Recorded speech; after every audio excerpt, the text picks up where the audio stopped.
discombobulated. During that time, they stretched their lead. But for the most part, they controlled, especially the second half, they controlled the pace of the game and controlled the game.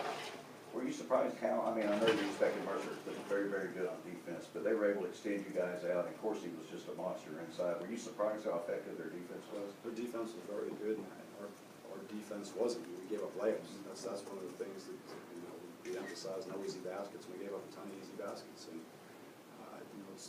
this recent stats are a little deceptive. They shot 41%, but how many of them layups?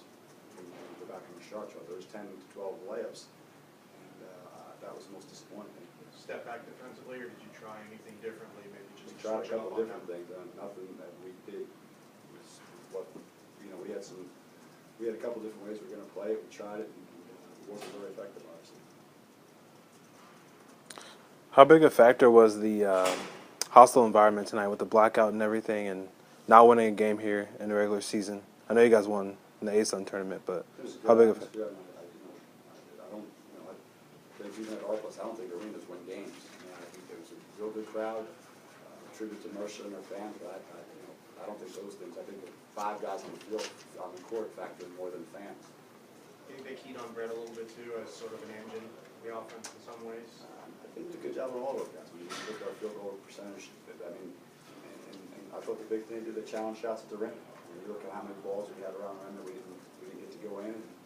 Those things happen, and then you shoot 1 for 17 from 3. That's a recipe for disaster.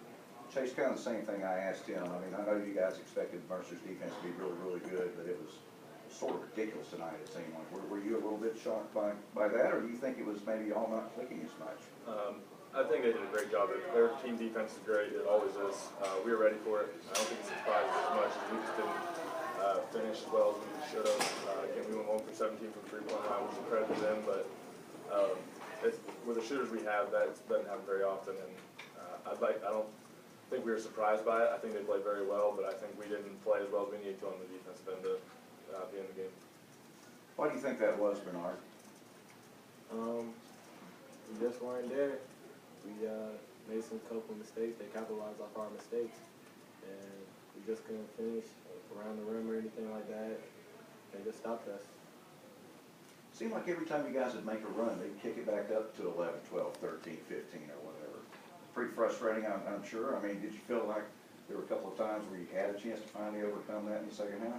Definitely. When we came out of the locker room, started the second half, we cut the lead down to, I want to say, 2 or 4, and then they just dominated the whole game, really. I mean, we couldn't catch back up or anything. And basketball is a game of runs. Like, we knew they were going to make runs, we were going to make runs. But we just couldn't control the game.